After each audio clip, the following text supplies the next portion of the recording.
Saya mencabar anda untuk umumkan keuntungan semua pekebun dan kos. Jangan duk kata kos tanam, kos penerokaan, kos maintenance, keuntungannya berapa. Ulasan Apecina. Salam sejahtera. Kemarahan saya hari ini adalah mengenai kes pekebun durian di Raub setelah penyelidikan. Latar belakangnya secara ringkas, terdapat sebuah syarikat swasta telah diberikan kontrak oleh Kerajaan Negeri Pahang untuk uruskan 11,000 ekar tanah untuk durian. Tetapi tanah-tanah tersebut telah ditanam pokok durian Musang King. Sekarang, syarikat swasta yang bernama Royal Pahang Durian Resources Sdn Bhd ini mengemukakan sewa dan levy kepada pekebun-pekebun haram ini. Pekebun ini tidak berpuas hati dengan bayaran yang dikenakan atas mereka dan ingin melawan di bawah pimpinan seorang ahli DAP. Saya ada beberapa pandangan kepada nombor satu, kepada pekebun-pekebun haram ini. Nombor dua, kepada syarikat swasta tersebut. Dan selepas itu, apa yang akan mencadangkan penyelesaian kepada Kerajaan Negeri Pahang. Nombor satu, kepada pekebun-pekebun ini, sebagai seorang yang menghormati kedaulatan undang-undang, saya ingin bertanya, sewaktu anda menebang pokok-pokok dari hutan di Raub tersebut, anda ada lesen kebenaran atau tidak?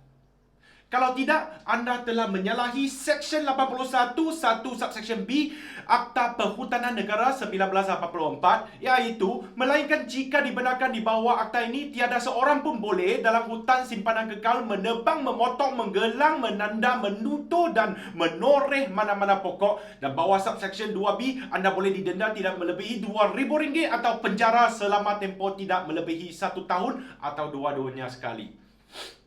Dua, bawah skema oleh syarikat swasta untuk menghalalkan perbuatan anda mengeluh anda dikenakan bayaran yang tinggi oleh syarikat tersebut. Anda kata dikenakan levy RM10 setiap kg durian untuk bagi 2,000 kg durian pertama untuk 1 ekar setahun.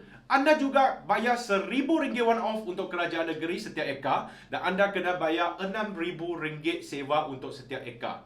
Sekarang, tetibanya anda kena bayar RM20,000 levy tambah RM1,000 one off tambah RM6,000 sewa, iaitu RM27,000 untuk tahun pertama dan RM26,000 untuk tahun yang seterusnya. Ada di kalangan kamu mengeluh kamu telah meneroka 10 ekar, kos anda adalah RM260,000 setahun. Sampai sekarang aku nampak kos saja. Keuntungan kamu sebenarnya berapa? Syarikat akan membeli semua durian anda dengan RM40, tolak RM10 dikatakan tadi per kilo ni. Syarikat akan membeli semua 2,000 kg per ekar dengan RM30. Sekarang sahaja anda telah untung RM60,000 setahun.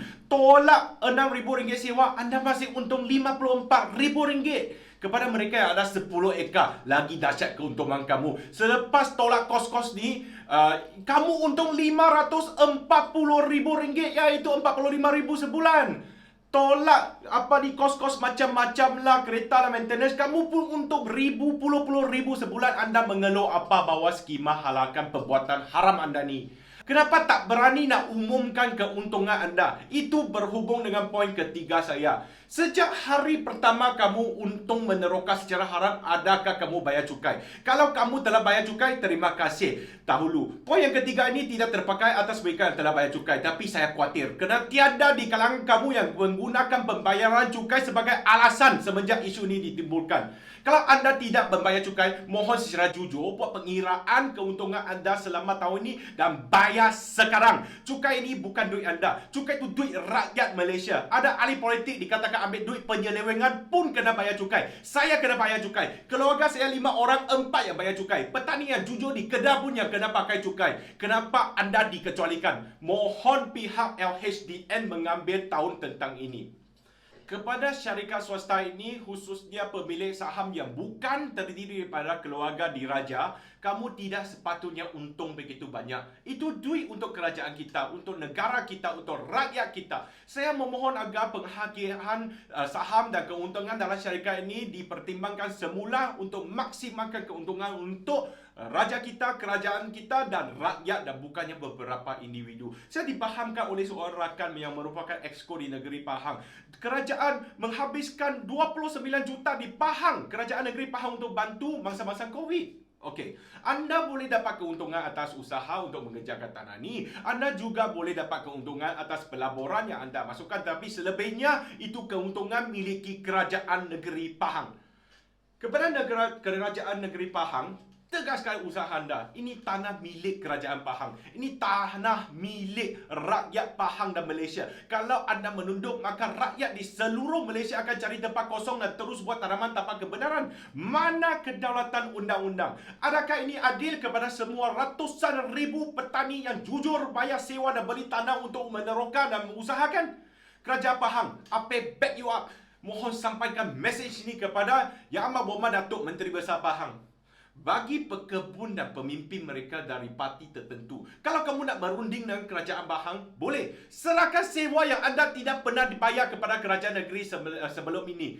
Bayar cukai yang anda tidak pernah bayar kepada LHDN, kepada seluruh rakyat Malaysia dahulu. Baru kata nak bincang dan runding dengan kerajaan. Tanah itu bukan miliki anda. Tanah itu miliki seluruh rakyat Pahang dan hasil cukai dia dimiliki seluruh Malaysia. Sekarang kerajaan nak halalkan anda, kira kerajaan anda murah hati. Tapi kalau kamu masih nak tuduh kerajaan rompak anda, jangan lupa siapa yang merompak tanah itu dulu. Siapa yang untung besar dulu. Siapa yang rompak cukai rakyat dulu. Dan kepada pemimpin pekebun yang daripada parti tertentu ni, saya mencabar anda. Mencabar anda untuk umumkan keuntungan semua pekebun dan kos.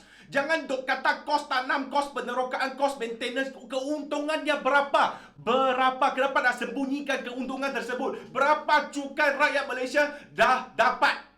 Kalau anda tidak mau bayar cukai tertunggak, tidak mau bertepan dengan akta perhutanan, baik kamu menghormati kedaulatan undang-undang. Saya ni suka durian. Saya suka durian Musang King. Tapi saya mau makan durian yang saya tahu keuntungan dicukai untuk bina sekolah, untuk bantu Makcik Kia. Saya tak mau durian yang ditanam haram dan untuk kekayaan 0.0001%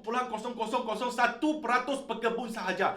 Jangan guna buku hijau zaman Allahyarham Tun Abdul Razak. Buku hijau tidak memberikan kebenaran untuk meneroka tanpa kebenaran dan melawan akta perhutanan. Kepada pekebun yang bayar cukai, yang bayar sewa kerajaan, yang dapat kebenaran, video ini tidak merujuk kepada anda. Saya hanya merujuk kepada mereka yang meneroka dan mendapat keuntungan besar secara haram. Sekian saja. Terima kasih kerana menonton ulasan Apek Cina.